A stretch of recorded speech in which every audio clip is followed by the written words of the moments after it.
नमस्कार, बहुत स्वागत आपका इस बुलेटिन में। मैं हूं आपके साथ अवंतिका श्रीवास्तव। रुक करेंगे तमाम बड़ी खबरों का और सबसे पहले सीधी का जिक्र करेंगे। डॉक्टर कॉलोनी की दूसरी मंजिल पर भीषण आग लगी है। एक इमारत जिसकी दूसरी मंजिल पर यह आग भड़की है और 1 घंटे से ज्यादा वक्त तक घर पूरी तरह से जलता रहा।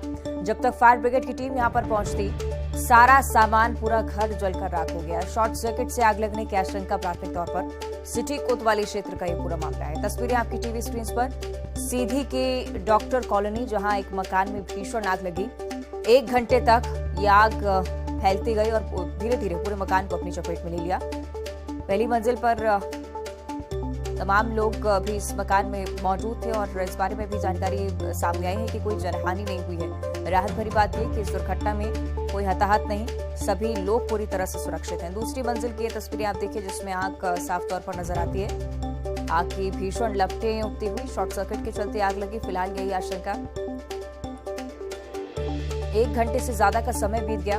फायर ब्रिगेड की टीम को सूचना दी गई, लेकिन जब तक टीम यहां पर पहुंची, सारा मकान जलकर राख हो गया। सारा सामान नष्ट हो चुका है। शॉर्ट सर्किट के चलते आग लगने की आशंका। सिटी कोतवाली क्षेत्र का ये पूरा मामला है। सहयोगी हरीश हमारे साथ फोन लाइन पे जुड़ रहे हैं। हरीश, कैसे आग लगी और लोग फिलहाल कैसे हैं वहां पर? बिल्कुल अवंतिका, जिस तरीके से आगजनी की घटना हुई है, काफी भयावह आगजनी की घटना थी, क्योंकि एक डॉक्टर कॉलोनी है और जिसमें सीधी जिला अस्पताल के 20 से अधिक डॉक्टर निवासरत थे और एक रात का वक्त था। अचानक शॉर्ट सर्किट की वजह से आग भड़क गई थी। हालांकि गनीमत रही कि इस घटना में कोई जनहानि नहीं हुई है और समय रहते डॉक्टर सभी अपने कमरे को खाली करके नीचे आ गए थे। लेकिन सूचना के बाद जो फायर ब्रिगेड की टीम मौके पर पहुंची थी, वो जैसे ही मौके पर पहुंची थोड़ी देर काम की, इसके बाद उसका पानी खत्म हो गया था और यही कारण था कि आग जो है वो विकराल रूप ले ली। और क्योंकि वक्त जो है वो बहुत अधिक वक्त लग गया आग पर काबू पाने के लिए, जबकि जो फायर ब्रिगेड की दूरी है, जहां फायर ब्रिगेड खड़ी होती है, और जो डॉक्टर कॉलोनी की दूरी है, वो तकरीबन 1 किलोमीटर का एक फासला था। 1 किलोमीटर दूरी पे फायर ब्रिगेड खड़ी होती है और 1 किलोमीटर दूरी पर ही डॉक्टर कॉलोनी थी। समझा जा सकता था कि अगर डॉक्टर कॉलोनी में आग लगी और फायर ब्रिगेड में पानी खत्म हो गया और पूरी तरीके से जो है तो नाकामी निकलकर सामने आई है फायर ब्रिगेड का। यही कारण है कि 1 घंटे से अधिक वक्त जो लगा, उसमें पूरी डॉक्टर की जो गृहस्थी है वह जलकर राख हो गई है। अवंतिका, बिल्कुल, अगर फायर ब्रिगेड की टीम यहाँ मौके पर पहुंचती तो शायद नियंत्रण जल्दी पाया जाता। बहुत शुक्रिया आपका हरीश इस पूरी जानकारी के लिए। और अब दिल्ली से एक बड़ी जानकारी। 28 मई को संसद के नए भवन का उद्घाटन किया जाना है। प्रधानमंत्री नरेंद्र मोदी नए संसद भवन का उद्घाटन करेंगे। पीएम मोदी राष्ट्र को समर्पित करेंगे संसद भवन। लोकसभा स्पीकर ने पीएम से मुलाकात की है और नए संसद के उद्घाटन के लिए आमंत्रित उन्हें किया गया है। तो ये तस्वीरें आपकी टीवी स्क्रीन पर नए संसद भवन की हैं। प्रधानमंत्री नरेंद्र मोदी पहले भी इसका दौरा कर चुके हैं कई बार। निर्माण को लेकर खुद वो जायजा लेने आते रहे यहाँ पर और अब चूंकि ये बनकर तैयार हो चुका है, तो 28 मई को संसद के नए भवन का उद्घाटन किया जाना है। प्रधानमंत्री नरेंद्र मोदी मौजूद रहेंगे।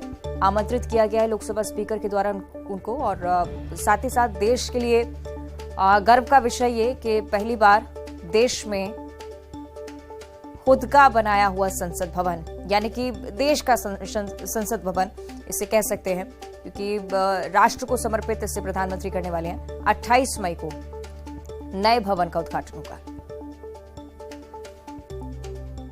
और दुर्ग से अगली बड़ी खबर है, जहां 21 मई को भरोसे का सम्मेलन आयोजित किया जाना है। पाटन में आयोजन होगा। भरोसे का सम्मेलन दूसरी बार प्रदेश में आयोजित किया जा रहा है। कांग्रेस के राष्ट्रीय अध्यक्ष मल्लिकार्जुन खड़गे इसमें शामिल हो सकते हैं। इससे पहले प्रियंका गांधी बस्तर आई थी, उस दौरान भरोसे का सम्मेलन आयोजित किया गया था। और अब चूंकि दुर्ग में इसका आयोजन, तो मल्लिकार्जुन खड़गे की मौजूदगी इस कार्यक्रम में हो सकती है। ग्राम साकरा में कार्यक्रम की तैयारियां जारी हैं। सीएम भूपेश बघेल भी आज पाटन पहुंचेंगे, तैयारियों की समीक्षा करेंगे और सम्मेलन में राहुल गांधी के भी शामिल होने की संभावना नजर आती है। सीएम के विधानसभा क्षेत्र में खड़गे का ये पहला दौरा होगा और इसलिए कांग्रेस की तरफ से लगातार ये कवायद है कि इस दौरे को और इस कार्यक्रम को ऐतिहासिक रूप दिया जा सके। ये तमाम तैयारियां भी आपको दिखा रहे हैं कार्यक्रम स्थल की।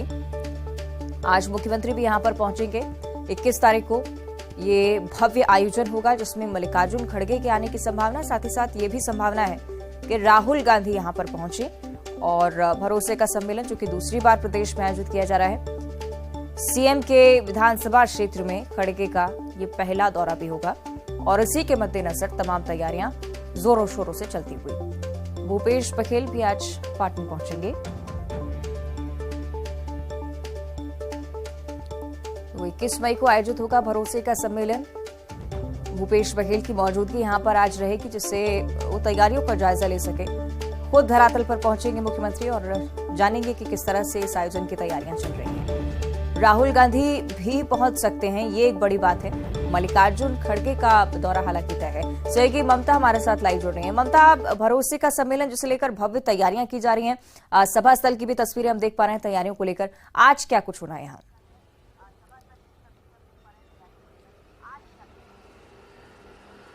देखिए, मुख्यमंत्री भूपेश बघेल जो है वो आज पाटन के दौरे पर रहेंगे और वहां पर रायपुर से जो है करीबन 11:30 बजे पाटन के लिए रवाना होंगे और पाटन पहुंचेंगे। और पाटन में अपने जो पुरखदी मकान है वहां पर मुख्यमंत्री जाएंगे, करीबन 4 घंटे वहां पर रहेंगे और उसके बाद रायपुर पहुंचेंगे और उसके बाद आज शाम को जो है वो बेंगलोर रवाना होंगे शपथ ग्रहण समारोह में शामिल होने के लिए। सिद्धिरमैया के शपथ ग्रहण समारोह में शामिल होंगे।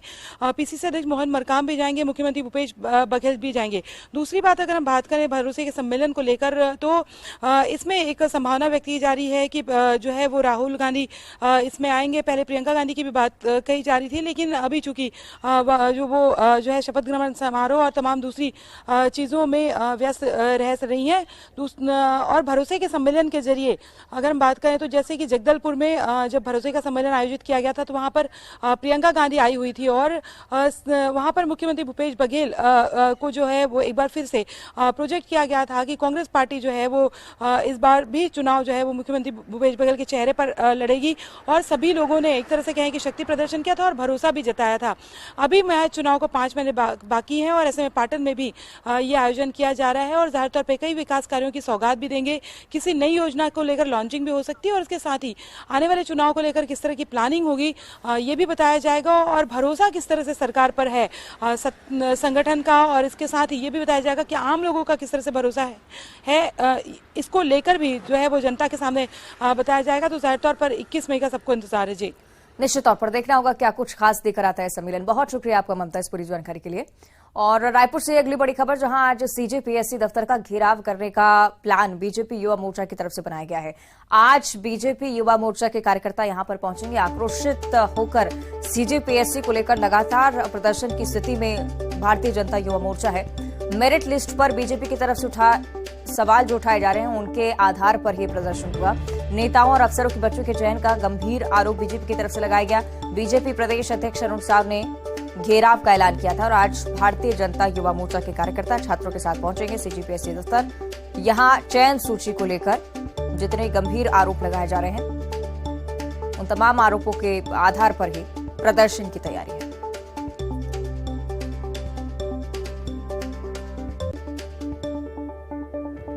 रायपुर से बड़ी जानकारी, बीजेवाईएम की तरफ से आज प्रदर्शन किया जाएगा। बीजेपी के प्रदेश अध्यक्ष अरुण साव इस रणनीति का पहले ही ब्यौरा दे चुके हैं, ऐलान कर चुके हैं कि इसे लेकर आक्रोश जरूर जाहिर करेंगे।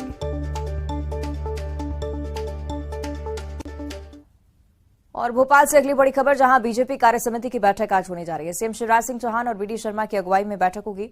1168 पदाधिकारी और कार्यकर्ता कुल मिलाकर इस बैठक में शामिल होने वाले। कार्यकर्ताओं को कामों की समीक्षा के लिए यहां पर बुलाया जा रहा है। किस तरह के काम उन्होंने किए हैं और क्या फीडबैक उसका सामने आया है, इन तमाम विषयों पर समीक्षा आज इस बैठक में होनी है। आगामी कार्यक्रम की रूपरेखा भी बनाई जाएगी। मोदी सरकार के 9 साल पूरे होने पर कार्यक्रम जो आयोजित किया जाना है उस पर भी चर्चा इस बैठक में ही होनी है। तो बीजेपी कार्य समिति की यह बैठक आज, खुद मुख्यमंत्री इसमें शामिल होंगे। प्रदेश अध्यक्ष बीजेपी वीडी शर्मा, उनकी अध्यक्षता में बैठक होगी। कार्यकर्ता बड़ी संख्या में पहुंच रहे हैं, पदाधिकारी पहुंच रहे हैं। उन्हें दिए गए कामों की समीक्षा आज इस बैठक में होनी है।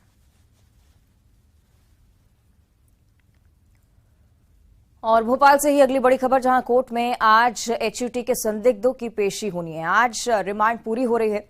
भोपाल, हैदराबाद और छिंदवाड़ा से इनकी गिरफ्तारी हुई थी। बीते दिनों ये जानकारी सामने आई थी। हिज्ब उत तहरीर से ताल्लुकात कई सारे संदिग्धों के पाए गए और पूछताछ में भी कई बड़े खुलासे कर हुए। आज इनकी पेशी कोर्ट में होनी है। आज चूंकि रिमांड भी पूरी हो रही है। भोपाल और हैदराबाद और साथ ही साथ छिंदवाड़ा से भी कुछ संदिग्धों की गिरफ्तारी हुई।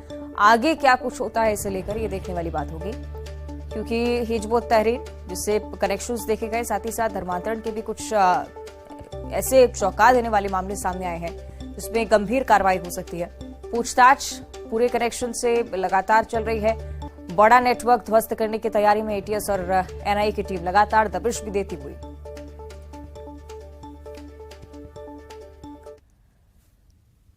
और हिमाचल प्रदेश और कर्नाटक चुनाव जीतने के बाद कांग्रेस का जोश हाई है। पार्टी का दावा है कि प्रियंका गांधी की लोकप्रियता बढ़ी है और इसी को देखते हुए छत्तीसगढ़ चुनाव की कमान भी प्रियंका ही संभालेंगी। कहें तो यहां तक ये भी कहा जा रहा है कि छत्तीसगढ़ क्या, मध्य प्रदेश, राजस्थान की कमान भी उन्हें ही सौंपने की तैयारी हो रही है। इसके बाद राजनीतिक हलके में सियासी घमासान मचा हुआ है। देखिए न्यूज 18 की एक्सक्लूसिव रिपोर्ट।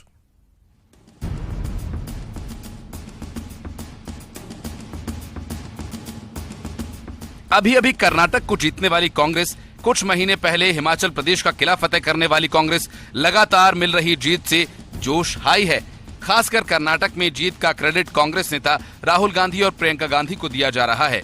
इन चुनावों में मिल रही जीत का आगामी चुनावों पर असर होने का दावा है। छत्तीसगढ़ में साल 2018 विधानसभा चुनाव हुए, तब राहुल गांधी कांग्रेस के अध्यक्ष थे और प्रियंका गांधी ने संभाला था प्रदेश का मोर्चा। इस तरह से प्रदेश में भूपेश बघेल के नेतृत्व में कांग्रेस की सरकार बनी और इस बार भी चुनाव की कमान प्रियंका ही संभालने जा रही हैं। कांग्रेस मानती है कि प्रियंका अभी लोकप्रिय युवा चेहरों में से एक हैं। कांग्रेस के साथ ही जनता में भी प्रियंका गांधी की स्वीकार्यता बढ़ी है। देखिए, प्रियंका जी की स्वीकार्यता, जन स्वीकार्यता बढ़ी है। प्रियंका जी ने कांग्रेस का चुनाव अभियान हिमाचल प्रदेश में चलाया था, कांग्रेस पार्टी की वहाँ सरकार बनी। प्रियंका जी ने कांग्रेस का चुनाव अभियान कर्नाटका में चलाया था, कांग्रेस पार्टी की वहाँ भी सरकार बनी।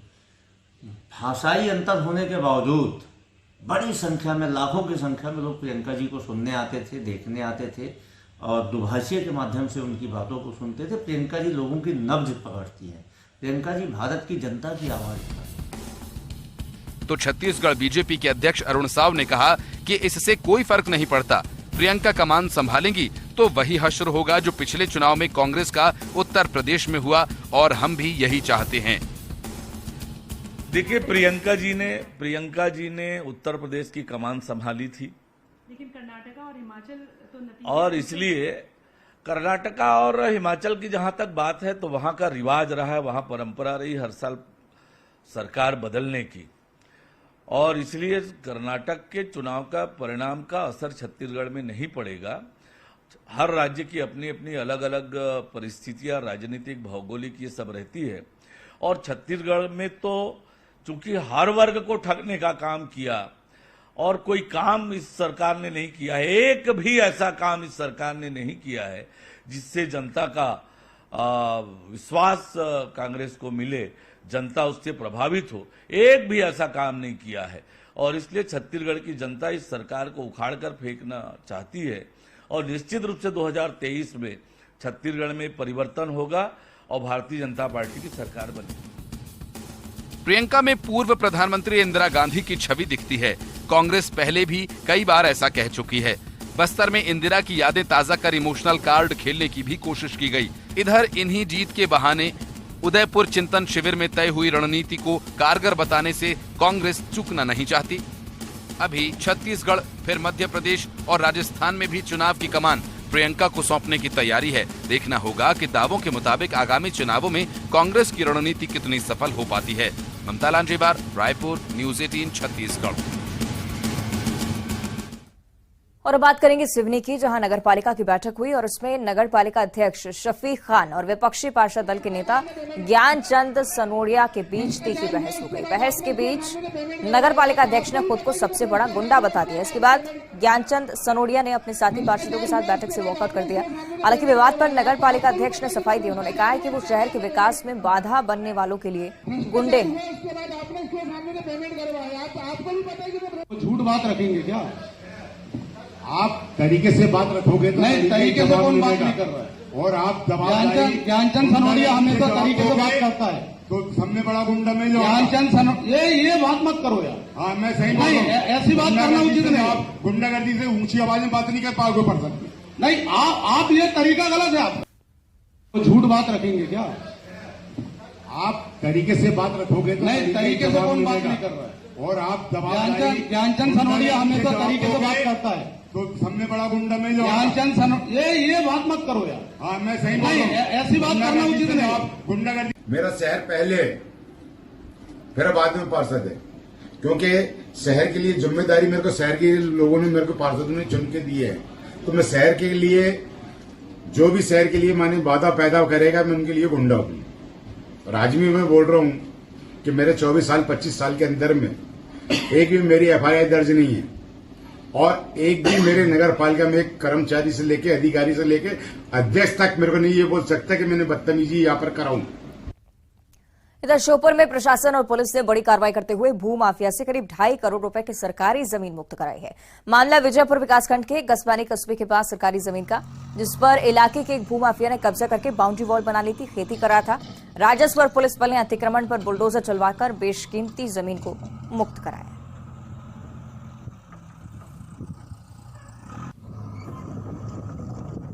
वरिष्ठ अधिकारी कलेक्टर महोदय द्वारा बार बार निर्देशित किया जा रहा है। ग्राम गसवानी में कुछ लोगों ने, अज्ञात लोगों द्वारा शासकीय भूमि पर अतिक्रमण किया गया। उनके निर्देशन में आज पुलिस बल की सहायता से मौके पर जाकर जो अतिक्रमणकारियों द्वारा जमीन पर कब्जा किया गया था उसको हटाया गया, जिसकी कीमत लगभग 2 करोड़ 50 लाख के लगभग होगी। और इधर बस्तर में रेत माफिया के हौसले बुलंद हैं। बंद रेत घाटों से बेधड़क रेत का अवैध खनन किया जा रहा है और रेत माफिया बिना रॉयल्टी के रेत बेचकर सरकार को लाखों के राजस्व का चूना लगा रहे हैं। खनिज विभाग रेत माफिया के खिलाफ कोई कार्रवाई नहीं कर पा रहा और माफिया JCB लगाकर धड़ल्ले से चपका, मारकंडे नदी और नारंगी नदी से रेत का अवैध खनन कर रहे हैं।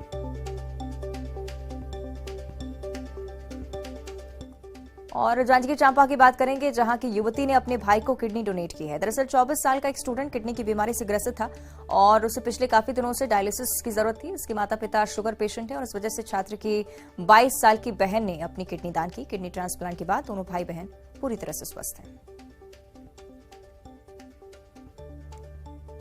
और अब बिलाईगढ़ से अगली बड़ी खबर, जहां 3 दिन बाद भी डॉक्टर संतोष टंडन पर कार्रवाई नहीं हुई है। डॉक्टर ने इलाज के लिए पर्ची में चर्च चले जाओ लिखा था। मुख्य स्वास्थ्य चिकित्सा अधिकारी ने नोटिस भेजने की बात कही थी। डॉक्टर को अब तक नोटिस नहीं भेजा गया। प्राथमिक स्वास्थ्य केंद्र भटगांव का ये पूरा मामला है। तो अभी तक कार्रवाई ना होना इस मामले में चिंता भी पैदा करता है। और भोपाल के हमीदिया अस्पताल से एक अच्छी तस्वीर सामने आई है, जिसे देखकर आपको फिल्म मुन्ना भाई MBBS की याद आ जाएगी। हमीदिया अस्पताल में गंभीर बीमारी से जूझ रहे एक बुजुर्ग मरीज को हौसला देने के लिए उनके दोस्तों ने वार्ड में डांस किया। दोस्त का हौसला बढ़ाने के लिए उनके दोस्तों ने लोकगीत पर डांस किया और ये वीडियो अब सोशल मीडिया पर वायरल हो रहा है।